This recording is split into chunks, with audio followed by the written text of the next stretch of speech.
Bonjour. Bon, alors je vais commencer par dire que la note dont tu parles, elle sera disponible par Jean Jaurès en livre la semaine prochaine. Donc si vous voulez la lire, vous pourrez vous la procurer. Mais si vous voulez, ce que je voudrais dire, c'est que l'organisation de nos sociétés est en train de se défaire. C'est ça qu'il faut bien voir. Si Macron a gagné, ce n'est pas simplement une opportunité, une conjoncture, la qualité d'un leader. Les structures issues de la révolution industrielle se défont partout. Ce qui a organisé les milieux populaires, les villes, les campagnes, etc. Ça explose. Le peuple est furieux.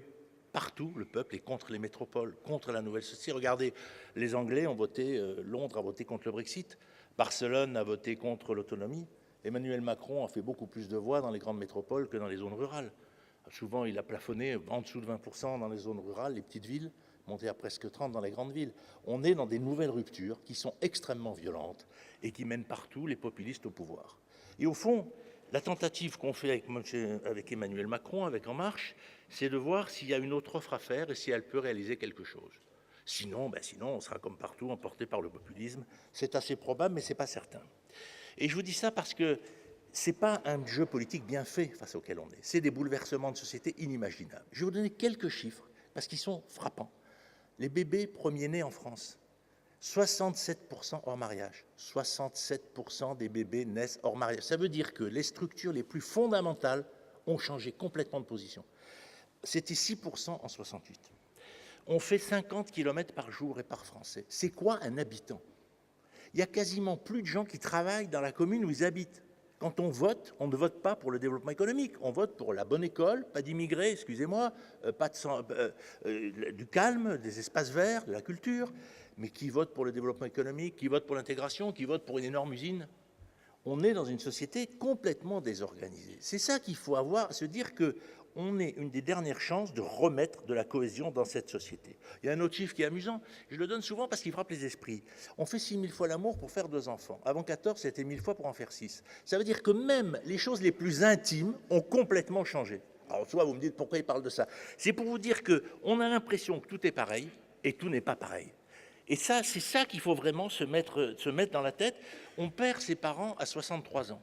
Ça veut dire qu'on est dans une société où on perd ses parents quand on est déjà à la retraite.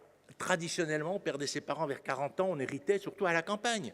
Ça veut dire que la ferme n'est plus héritée par le fils, mais par le petit-fils. Comment on organise les systèmes de production? On est grands-parents à 53 ans. C'est des chiffres, il faut les avoir dans la tête parce qu'ils ont complètement... Ça montre que la société est très profondément bousculée. Et en même temps, les gens sont heureux. Alors que les politiques n'arrêtent pas de dire, mais non, 75%, 80% des Français disent qu'ils sont heureux dans leur quartier, dans leur travail, dans leur famille. Mais on est heureux dans la vie privée et on est désespéré dans l'espace public. C'est-à-dire qu'on n'a plus du tout dit, où va la France? C'est quoi notre projet? Comment on veut organiser la planète? Avec qui on veut vivre? Quelle place on fait aux autres? Où on met des mosquées? Excusez-moi, il y a 10% de musulmans dans ce pays. Où est-ce qu'il y a la mosquée ici? Comment vous voulez intégrer 10% des gens sans leur donner des signes de respect? Ça n'existe pas.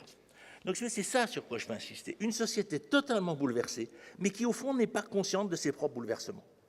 Tout simplement parce que la vie s'est tellement allongée.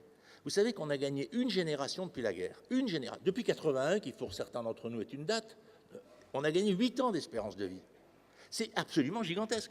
Et vous dormez 3 heures de moins par jour que vos grands-parents. Ça veut dire que vous avez des journées, vous gagnez 3 heures de vie par jour, et vous dormez 3 heures de moins. Vous avez des journées qui ont 6 heures de plus.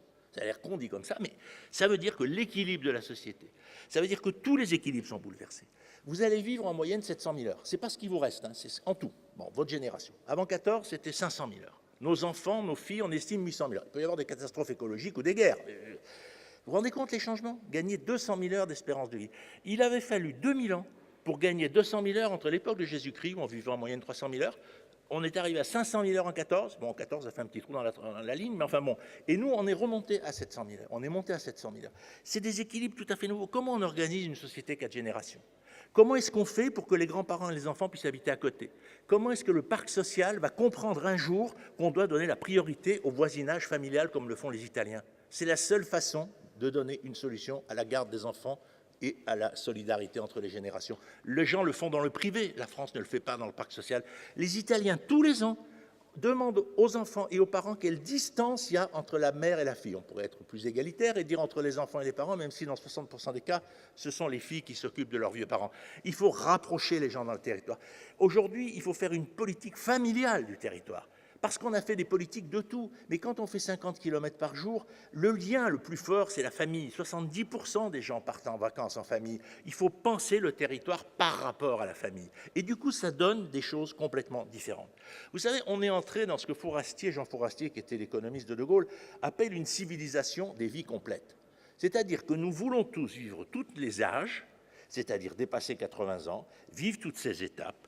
Et comme la vie s'est allongée, il se passe quelque chose de passionnant, c'est qu'on la vit par séquences de plus en plus courtes. C'est ça le monde moderne, parce que vous pouvez toujours retenter votre chance. À 60 ans, il y a plein de retraités qui divorcent. Un CDI, c'est 11 ans. 10% des Français déménagent tous les ans. Entre deux élections, la moitié ou le quart des électeurs ont changé. Les uns sont morts, les autres ont déménagé. Donc, regardez la société comme un flux qui bouge. Dans les quartiers populaires, on croit qu'il y a là des immigrés basanés depuis toujours, mais c'est faux. La moitié d'entre eux n'étaient pas là il y a 10 ans. 50% des enfants d'immigrés sont propriétaires en dehors des quartiers. Donc on est dans une société de mobilité, mais on a l'impression et on ne la lit pas comme telle. C'est ça que je veux vraiment qu'on se mette à penser, à regarder. Et du coup, les classes sociales ont complètement explosé. C'est ça qui fait la crise du politique. Qu'est-ce que c'est qu'une classe sociale sans territoire? Qu'est-ce que c'est qu'un quartier ouvrier sans quartier rouge? Et à partir du moment où on fait 50 km par jour, ce qui s'est passé depuis 50 ans, les milieux populaires ont quitté la ville. Les ouvriers, la majorité des ouvriers habitent à la campagne. Alors évidemment, les paysans ont toujours habité à la campagne, ce n'est pas nouveau. Les retraités se sont répartis dans le périurbain. Les ouvriers se sont répartis dans le périurbain. Et les anciens quartiers ont été pris par les nouveaux arrivants. On est dans ce processus de substitution des territoires.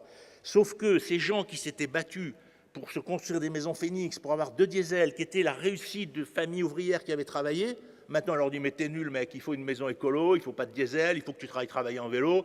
C'est-à-dire que le modèle réussi du milieu populaire, on l'a complètement détruit comme système de valeurs. Au lieu de se battre pour des maisons écologiques, au lieu de se battre pour qu'ils aient des outils, pour que leur mode de vie pavillonnaire devienne écologique, on leur dit, il faut aller en ville. Il faut qu'on réintègre dans nos modèles culturels ces populations-là. Alors, pour résumer les choses et pour ne pas être trop long, au fond, on vit 3 immenses révolutions comme on n'en a jamais connu sur une période aussi courte. Parce qu'il y a eu des révolutions, évidemment d'autres, pour la révolution industrielle, mais la révolution industrielle, c'est un siècle entre les pays. C'est plusieurs générations. Nous, Twitter, c'est 2007. Et on considère, on va dire, que la révolution numérique a commencé en 2007 à devenir massive. Il y avait déjà un peu Internet. Bon. Et qu'est-ce que c'est la révolution numérique? La révolution numérique, c'est le fait qu'après les années 60, petit à petit, les gens sont devenus des individus. On était d'abord un individu. Les familles n'étaient plus mariées. Les familles, c'est des tribus réseaux. Il y a effectivement plein de familles recomposées, il y a tous ces nouveaux modèles de vie. Donc on est au fond dans une société d'individus de plus en plus autonomes, et il a fallu inventer les outils techniques pour nous relier. Rappelez-vous De Gaulle qui décidait 2 cabines téléphoniques par commune. C'est De Gaulle. On vient de les supprimer cette année. Parce qu'on est passé à un modèle où effectivement Internet et le téléphone portable qu'on a pris aux militaires ont réorganisé nos liens. 4 milliards de gens sont connectés à Internet en 10 ans. 4 milliards de gens. L'Église catholique, c'est 1,5 milliard. L'islam, c'est 1,5 milliard. Internet, c'est 4 milliards. Alors vous direz, c'est pas exactement pareil. Oui, c'est pas exactement pareil, mais c'est quand même la première connexion de l'histoire de l'humanité. On a vendu 6 milliards de téléphones portables sur cette planète. 6 milliards. Vous allez dans des coins, il n'y a pas l'eau, il n'y a pas l'électricité, il n'y a rien, et les mecs, ils téléphonent. Vous allez dans des pays, les filles n'ont pas le droit de sortir, mais elles sont sur Internet. Donc je veux dire, on est là dans des bouleversements absolument radicaux. Donc il y a une révolution culturelle qui a entraîné une révolution technologique, au moment même où on était dans une révolution écologique absolument majeure, et où d'un coup on s'est rendu compte qu'au fond, ce qui est le plus précieux, ce sont les terres arables. Il y a 2 moteurs dans nos sociétés. Il y a la terre arable. Il faudra qu'on la protège, il faudra qu'on la mette, qu'on la sanctuarise. Les Suisses le font très bien, les Canadiens le font. Il faut décider un jour. Comme on a décidé de faire des parcs nationaux sous le gaullisme, il faut avec Macron qu'on décide que les terres arabes sont sanctuarisées et qu'on ne peut plus jamais les utiliser pour autre chose que pour se nourrir, s'habiller, produire de l'eau et de l'énergie. Sauf décision de justice, il peut y avoir un besoin impératif d'agrandir un hôpital, etc. Mais il faut enlever aux maires la capacité de consommer de la terre arabe. On consomme 1450 hectares par semaine. 20% des terres arables ont été détruites en 30 ans. Au moment même où on dit qu'il faut non seulement se nourrir, mais produire de l'énergie, de l'eau, purifier l'air, faire des forêts. Qu'est-ce qu'on fait? On prend 1450 hectares par semaine, alors qu'on a un périurbain extrêmement peu dense, qui n'attend qu'une chose, c'est d'être densifié. Certains le font très bien. On décide que les lotissements, c'est 300 mètres carrés, on décide que les supermarchés, on construit sur le toit, etc., etc.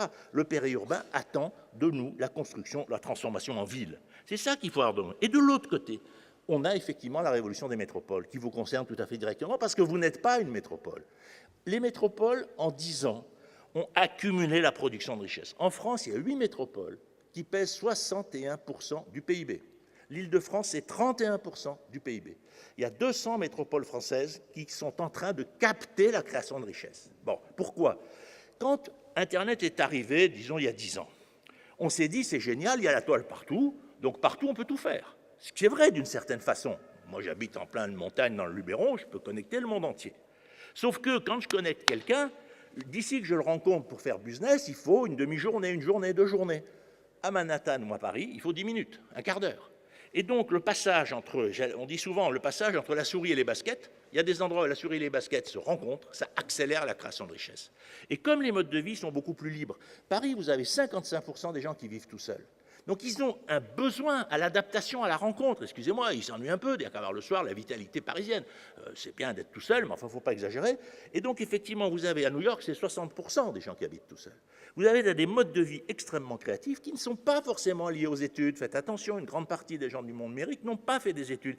Ils sont dynamiques, ils ont appris, ils en veulent, ils passent par la bordure. Regardez les gens qui sont seniels. Donc, y compris les vieilles hiérarchies, les fonctionnaires d'État, les grandes cadres, ils se font doubler par des petits mecs de banlieue bronzée et qui leur dit qu'ils les doublent à toute vitesse parce qu'avec leurs grandes écoles, ils n'avancent pas.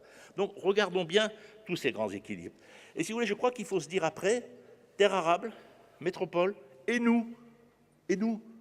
Parce qu'au fond, ces villes, elles existent parce qu'il y a une histoire. On a fait des guerres, c'était des frontières, il y avait des usines, mais au fond, elles servent à quoi? Bon. Alors, on se défend parce qu'elles sont belles, on continue à les habiter, parce qu'il y a de la mémoire, il y a de l'histoire, on y est attaché, très bien. Donc il faut leur redonner du sens, mais du sens dans le territoire de demain. Il faut être pour la métropolisation, ce sont les mines du XXIe siècle. Ne soyons pas les canuts lyonnais de la révolution numérique. Les canuts lyonnais, je les adore, mais enfin quand même, il est clair que les usines étaient en avance sur les canuts lyonnais, même si la question était comment on aide les canuts lyonnais à se recycler, bien sûr. Ici, c'est la même question. Il y a des grandes métropoles, il y a des terres arables. Il faut protéger ces deux pôles, les développer. Et après, comment est-ce qu'on fait des politiques pour donner un droit à la métropole à tout le monde, pour que tout le monde puisse accéder aux métropoles, pour faire des études? Est-ce que Dole a une cité universitaire, par exemple, construite dans une des grandes villes universitaires pour que les enfants de Dole aient leur cité universitaire? Est-ce que le pass culture de Françoise Nissen permet de prendre le train pour aller au spectacle à Lyon ou à Paris? Ce qui n'est évidemment pas utile pour un Parisien. On pourrait dire la même chose sur la carte de santé. Donc, si vous voulez, c'est cette réflexion sur laquelle on doit travailler. Il ne s'agit pas d'être contre cette transformation. Il s'agit effectivement d'en comprendre les processus, évidemment de généraliser le haut débit, etc. Évidemment d'avoir une politique de transport qui arrête d'être tantôt communale, tantôt départementale, etc. Ce qui fait qu'effectivement personne n'y comprend rien comment on se déplace dans les transports publics, et pas faire le coup. Donc c'est ça qui me semble essentiel et que je voudrais. Je voudrais vous dire une deuxième chose. Faites attention à la question de l'emploi. Parce qu'il n'y a jamais eu autant de salariés en France que cette année. Jamais. Il y a 29 200 000 gens qui ont un contrat de travail. Donc faisons attention à ce qui se passe. Il y a de plus en plus de gens qui travaillent et il y a les chômeurs. Pourquoi? Tout simplement parce que 84% des femmes sont salariées. Et qu'en 1974, il y avait 50% des femmes salariées. De 1974 à aujourd'hui, on a créé 4,5 millions d'emplois en France. 3 millions pour les femmes, 1,5 million pour les hommes. Donc nous vivons une double crise de l'emploi. On n'en parle jamais que d'une. Nous vivons une crise industrielle, l'industrie a reculé. Elle pèse 11% de l'emploi. Au maximum, elle a pesé 18%. Ne rêvons pas, l'industrie n'a jamais été l'activité majoritaire dans ce pays, ni d'ailleurs dans aucun pays au monde. Mais il est clair qu'on a reculé. Mais la deuxième question, c'est effectivement l'accès massif des femmes au marché du travail, c'est-à-dire une révolution culturelle absolument gigantesque qui a mis les femmes en concurrence, y compris avec des hommes, y compris avec des hommes mal formés, notamment les décrochés scolaires, et du coup, les femmes passent devant. C'est bien légitime. Mais du coup, on a une double concurrence. Une concurrence liée à l'évolution des métiers et une concurrence liée à l'offre. Et donc, il y a des inventions de nouveaux métiers à faire, effectivement, parce que les entreprises ne sont pas forcément en capacité d'absorber cette volonté culturelle. Donc, il faut y réfléchir. Et vous savez, l'emploi, 40% des gens s'occupent du corps des autres. 40% en France aujourd'hui. C'était 10% avant 14. Éduquer, soigner, divertir. 40% de l'emploi. Elle est là, la vraie révolution. Les gens qu'on a pris, qui faisaient le ramassage dans les campagnes, et on a mis des machines, maintenant on met des magnétos dans les chantiers, tous ces brassiers, on en a fait des gens de l'entretien du corps. Et comme on a entretenu nos corps, on a vécu 20 ans de plus. On est mieux formés, on est mieux soignés, etc. Et on va continuer. Dans les pays scandinaves, ils sont effectivement à 45% d'emploi sur le corps, parce qu'ils s'occupent mieux des personnes âgées et mieux des petits-enfants. Donc on a une capacité de progression. C'est la moitié du chômage qui devrait être absorbé par ces politiques sur le corps. Ensuite, il y a 30% de gens qui s'occupent de la logistique. Le commerce, la politique, la police, tout ce qui permet que ça circule. 30%. En gros, si on les met dans la même catégorie. Il y a 10% des gens qui s'occupent du sol. Les paysans, les urbanistes, tous ceux qui s'occupent de l'horizontal, qui ont fait la place là ou qui ont planté des choux. C'est la même chose. Le sol, 10%, tout compris. Il y a 20% des gens qui s'occupent des objets. 11 qui les fabriquent, 9 qui les entretiennent ou qui les bricolent. Il faut avoir ces chiffres dans la tête. La France n'a jamais été un grand pays industriel. On a eu une grande période industrielle. En ce moment, on pourrait gagner 1 ou 2 points en industrie. Ça serait très important parce que l'industrie est structurante d'autres secteurs. Mais ne nous trompons pas. L'objectif n'est pas de redévelopper. L'objectif, il est de comprendre, et je finirai là-dessus, que ce qui se passe en ce moment, c'est la fusion entre les services et l'industrie. On est en train d'industrialiser la santé, d'industrialiser l'éducation, comme on a industrialisé la sécurité, etc. C'est cette fusion entre industrie et services qui est devant nous. Et cette fusion, elle dépend des territoires, parce que cette fusion, elle est différente à Dole qu'à Lyon, qu'à Paris. Chaque fois, qu'est-ce qui se passe? Qu'est-ce qui est la richesse d'aujourd'hui? Ce n'est pas de vendre un objet, c'est de vendre le service qui va avec l'objet. Et ce service, il vient du fait qu'on observe vos pratiques sociales dans toute la journée, quand vous téléphonez, quand vous êtes là, vous êtes tous repérés déjà par Google, et donc il va vous proposer de lire des livres d'En Marche, etc., s'il fait bien son boulot. Donc ce qui vaut, c'est l'usage qu'on a des choses, devient la valeur principale, et cette valeur est reprise dans des systèmes, et ça, c'est territorialisé.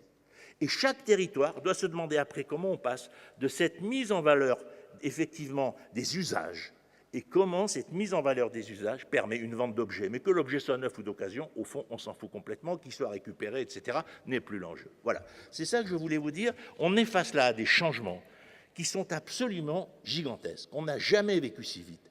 Plus on est diplômé, moins on a peur, et moins on est diplômé, plus on a peur. Et effectivement, les milieux populaires sont profondément angoissés. Et si on veut faire de la politique, notamment en dehors des grandes métropoles, il faut raconter cette histoire.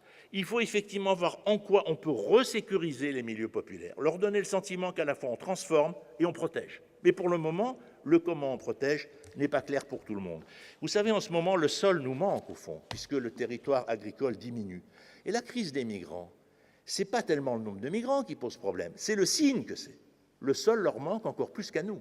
Mais on est dans une époque où il faut être des souverainistes du sol pour ne pas être des souverainistes de la frontière. Et je crois qu'il y a une bagarre à mener pour que la sacralisation du sol, sa réorganisation horizontale pour que tout le monde ait droit à la métropole, d'une manière ou d'une autre, ce souverainisme territorial de notre République paysanne, c'est l'outil contre l'extrême droite que nous avons possiblement entre les mains. Merci.